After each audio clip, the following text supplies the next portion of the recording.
Welcome back to Nick Lenz's Comic Corner Classics / Non-Classics. This is episode number 1308 and Doubleshot number 1202. I have one DC trade, one Marvel trade. First up is Shazam and the Seven Magical Lands. The Magic Lands. This collects issues of Shazam, Volume 3. Yes, Volume 3.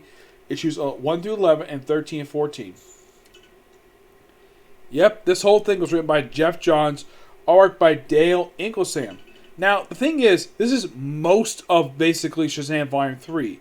You're probably thinking, Shazam Volume 3, how is that possible? Well, the original Shazam volume was published back in the 70s. There was Shazam one-shot published in, I think it was like 2010, I think it was. It was collected as part of, I think it was, the Titans for Hire stuff. It was collected in the second volume of the trade. And basically, this is the third volume of the series. This volume itself lasted for 15 issues. And this whole storyline is roughly 13 parts. It's a long Odyssey story that's actually really good. Now, surprisingly enough, this book took, believe it or not, it took a little over 2 years to tell this damn story. Yes, this first issue was released in late 2018, December 2018.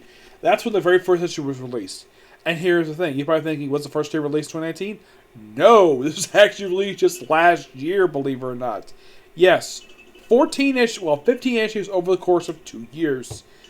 There was a reason for this. Why in the world was the series suffering due to delays? Why did it take a little over 2 years to release this series? Because Jeff Johns is super busy. Of course, now he's working on Supergirl. Yeah, and he did this, chronologically, this is after Doomsday Clock, but here's the thing. He was putting this book out at the same time as Doomsday Clock. I'm not joking about that. He seriously did. He put this book out when he was still working on Doomsday Clock. Yeah, this is set after Doomsday Clock, but it was coming out during Doomsday Clock, which made no frickin' sense for him to do. Well, the book was being delayed anyway, so just release damn book. Yep. Now, the whole reason for the series' existence is because of the movie Shazam. I still haven't seen it yet, but I heard it was really good. And yes, I do know the fact that about The Rock playing Black Adam, he's going to get his own spin-off movie. I know about that. He does show up in here as well, believe it or not, Black Adam. Yes. Now, if you're curious though about the costume, unless you've been missing the last 6 years, last decade of basically comics featuring Captain Marvel, yes, that is his costume. This costume was designed by Gary Frank. He's the one who drew this costume, so Gary Frank had a hand in designing the current Captain Marvel costume. Now, the thing with this character is that, okay, we can't have an ongoing series called Captain Marvel, but he was called Captain Marvel first before Marvel had their Captain Marvel. Yeah, though Marvel basically trademarked it in the 60s. But here's the thing I do not like about this, and this is actually one thing I do agree with my friend Tivy with. The fact that, okay, his name is not Shazam. His name is Captain Marvel. Shazam is the name of the wizard, and it's also the word he says when he transforms into Captain Marvel.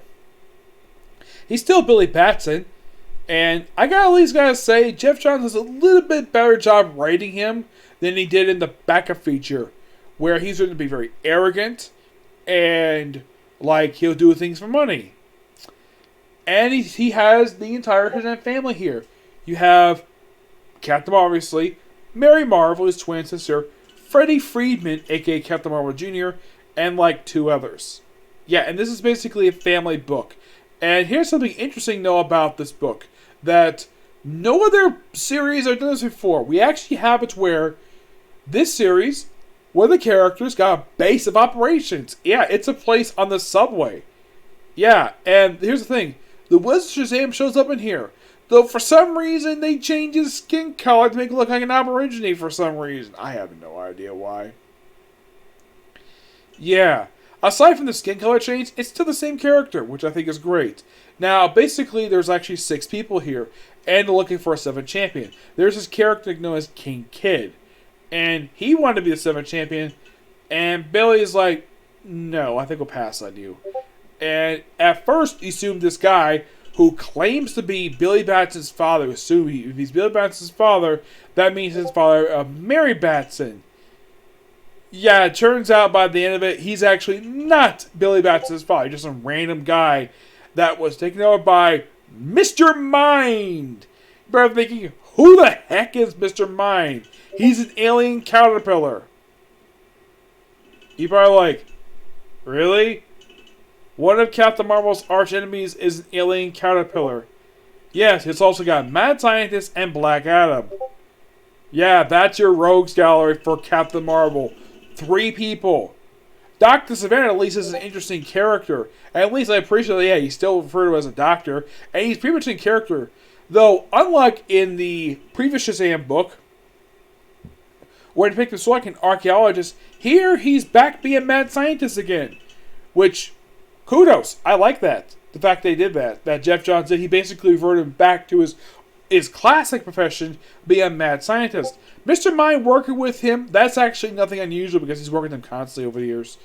And Black Adam, I like his writing in here, that he's written to be a little better. My guess is that Jeff Johns got the idea of writing him Black Adam this way, probably from, I'd probably say from Colin Bunn. Yeah, probably from Colin Bunn and a few different writers, where he's going to be a much more interesting character. Now, here's the interesting thing. Billy Batson already knew that Black Adam was alive, so no questioning that he already knew about that, but, okay, why wasn't that Mary Marvel and the rest of the family, why would they question, hey, we saw you turn to ash, how are you alive, Black Adam? Yes, that is something that I have questioned throughout this whole book. Like, these characters saw him die in Justice League 21. And here he is, alive and well.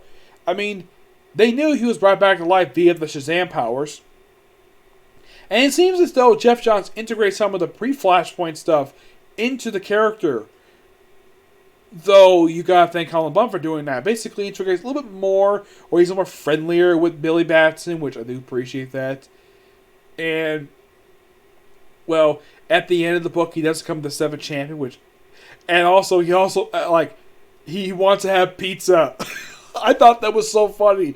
Black Adam, a guy who was originally an Egyptian and later became a dictator of Kuwait. That was one of the countries, first country in the Middle East. And he wants freaking pizza, which I thought was so funny. Yes, Black Adam, one of the most awesome characters in the history of comics, wants pizza. I mean, I get Billy Batson wanted, but Black Adam? Okay. Yeah, this book was just pure fun, and I love the fact that Jeff Johns takes time to explore every aspect of the Magical Lands, though it seems more like a cheap ripoff of... Basically, he ripped up the idea of these magical lands, probably from Xenoscope. Though I don't think Xenoscope cared because basically these are public domain stuff, so it's not really harm here, but he probably borrowed the idea or ripped up the idea from Xenoscope, with the multiple realms, just change the magical lands. Heck, they have something for like the Magical Land of Oz, Alice in Wonderland. Yeah, they have the White Rabbit here, which was so funny. They had Alice, they had the Shazam character, which was so hilarious. Plus, you gotta love Dale Inglisham's artwork. It is so good.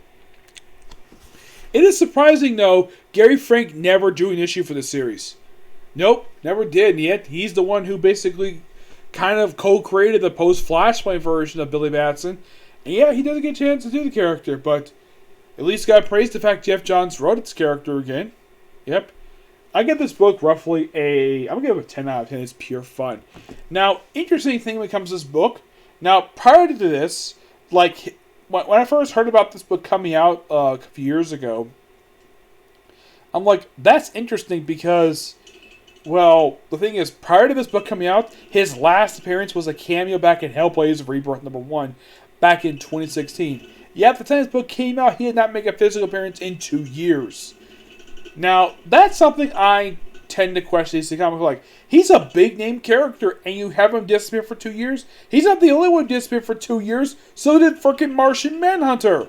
He did the same thing, too. Like, here's a big character. Martian Manhunter. People know this character. He's been around since the 50s. He's been around constantly, and yet he disappears for 2 years for no reason. Captain Marvel, same thing. No reason at all. Alright, move on to more awesome stuff. We have The Eternals, Cosmic Origins. This book collects the first 4 issues of the classic Jack Kirby run from the 70s. Yeah, in case you don't know what the Eternals are, yes, I get the fact they put this book trade out because the Eternals film was coming out soon. It was supposed to come out last year, but got delayed because of the stupid pandemic. As far as I can tell, unless it gets delayed again, it's coming out this year. Hopefully. Now, we had the first 4 issues of the classic, of 4 of 19 issues for the original Eternals book, which Jack Kirby wrote and drew the entire book. Now, the Eternals, from what you occasionally know about them, they're basically, in a way, them and the Celestials are Marvel's take on the New Gods. That's simply what these characters are. They're basically Jack Kirby doing the New Gods again at Marvel. Though, here's the thing. He actually did this, as far as I can tell, he did this after he did New Gods at DC for a few years. He did this back in the mid to late 70s. Yep. Now, Sci-Fi collected the first 4 of the 19 issues of the original volume. Yeah, the first one lasts 19 issues. It also collects Avengers 361, Avengers Spotlight 35, and What If 2528. Yeah, it's a backup feature which details the origin of the Eternals, which I thought was really good. Now, aside from, well, the Jack Kirby run for the Eternals, Untold Tales Marvel Universe, this is actually from What If. This is done by Mark Greenwald and Rob Mancino. Good. And you have artwork by Ron Wilson and Rich Beecher. Yep. Now, Avengers Spotlight done by Danny Figueroa with Jim Valentino, who does the artwork. And Avengers 361 is done by Bob Harris, who's actually editor-in-chief of Marvel Comics in the early 90s, as far as I'm reading about online. And the artwork is done by Steve Epstein. Yeah. This book, like, it's all classic stuff. I'm going to give this book a 10 out of 10. Because it gives you a good gist about the Eternals. But one thing at least got appreciated about Jack Kirby, he makes the books very serialized. Makes every single book important. Like, continuous, like here, here, here. And that's the way Jack Kirby does stuff. Like, you start from issue 1, go straight to issue 4, you're like, wait, you stop here and you don't have the rest? Yeah, you have to read this book to have the entire run. This book right here, The Eternals by Jack Kirby. This is the book you gotta have. Now, the Celestials, in case you know what these characters are, they're pretty much giant robots that basically create a lot of stuff. Now, Infinity, the John Hickman book that came out roughly 8 years ago. Yeah, can you believe it's been 8 years since the book came out? Yeah, him and Rick Remender basically made the Celestials a lot more important in the last decade. Because they apparently treat Jack Kirby creations with respect. Unlike some people at Marvel Comics, some higher-ups don't really freaking care because of how much disrespect they had, how much the lack of respect they had for Jack Kirby's legacy. Yeah, because, like, I heard about this story where Marvel sold some of Jack Kirby's artwork in the early 90s, and here's the thing. Jack Kirby never saw any of the money from that. Because they sold the artwork without his permission. That's not a joke. They seriously did that. And when they came up to his 100th birthday several years ago, now DC did a whole big tribute one-shots sold by Jack the King Kirby's 100th birthday. What did Marvel do? Absolutely nothing. I mean, the biggest thing they did was to turn one of the most popular characters into a Nazi. Which, that took a lot of people off. Yep, that did. But this book is just pure classic stuff. And I do recommend if you're curious about the Eternals. It's a good starting point, but if you want to read the entire original Eternals saga from the 70s, get The Eternals by Jack Kirby. Because you would thoroughly enjoy this book. Like, if you love stuff like the New Gods, like from Darkseid from DC, you would enjoy this because it's Jack the King Kirby. How can you go wrong with this book? Yep, so that's it particular review. Now, next view, more Marvel stuff. Yeah, it's basically one Marvel, one DC stuff. Yeah, one book is from the 80s. The other was basically issues that are coming back in the 40s. Yep, but to 6 video. Bye.